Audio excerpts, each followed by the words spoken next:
Welcome to the NCGA Valent Ag Weather Outlook, October 1st, 2016. Welcome to fall.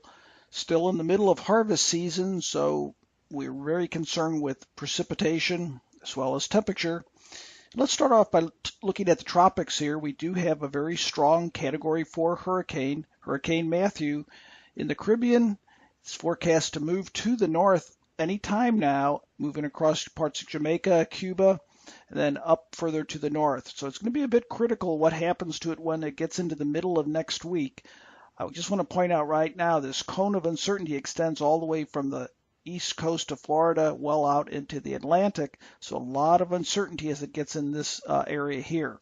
However, it does look like it's going to, the best model right now looks like it's moving up in this direction, and for the most part it looks like the impacts will remain just offshore, but we'll keep an eye on it. Precipitation over the last 7 days, well, we finally got a break over the Midwest. We did have some light rain, but for the most part it was quite light. Ohio did receive a couple inches of rain, but that area has been a bit drier, especially over the summer months, than the rest of the Midwest. But overall, it was a fairly quiet time. Mid-Atlantic got hit again with very heavy rain and flooding in that area. Texas also had some heavy rain that extended into parts of Oklahoma and Kansas.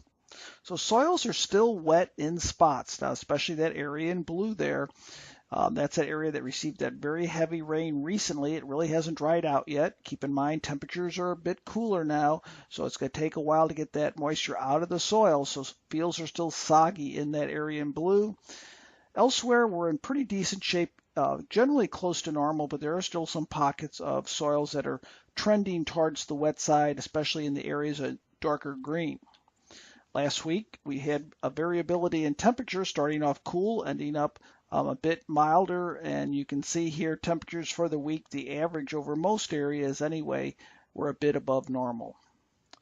So if we look at the jet stream this week, the story will be this weather system here, this trough right here pushing through, and that'll be ushering in some cooler air towards the middle to latter part of the week and next weekend, depending where you're at in the Midwest. If we look at the average temperatures, they're going to average above normal for most areas, not really a whole lot above normal over the southern part of the Corn Belt, over the upper Midwest, more significantly above normal.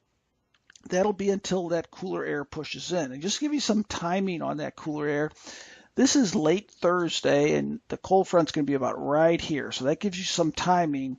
Really up until the middle of the week, we should be above normal, and then that cooler air will be pushing into the upper Midwest towards the latter part of the week, but the eastern Corn Belt's still going to be quite mild.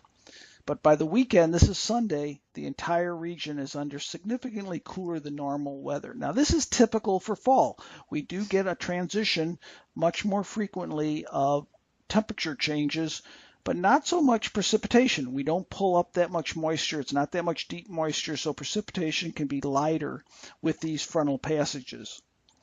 So when we look at precipitation, there is a chance of anywhere from maybe a half inch up to an inch of rain with this system, generally, like I said, with that front coming through the latter part of the week.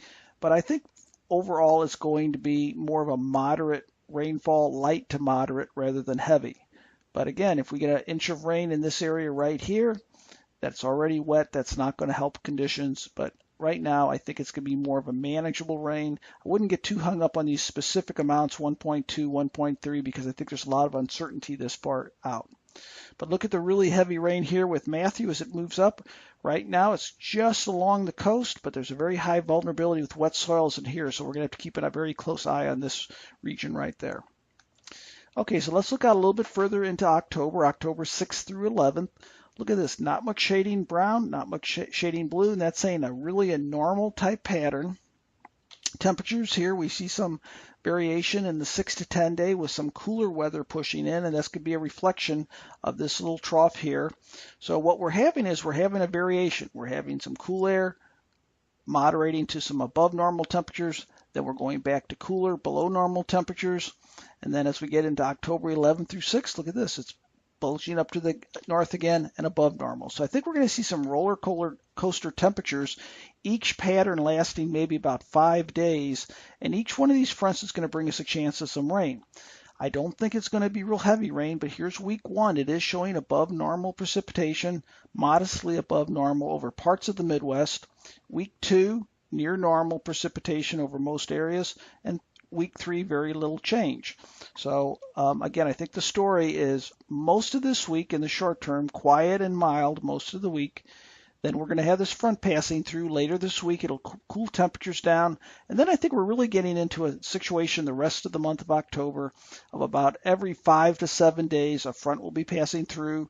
We'll be cooling off for 3 or 4 days, then getting above normal, then going back below normal. And each one of these fronts will bring us a chance of generally light to moderate precipitation. I don't think it's going to be the type of precipitation in most areas that's going to cause a problem, but areas that have been extremely wet, any additional rain will cause some issues.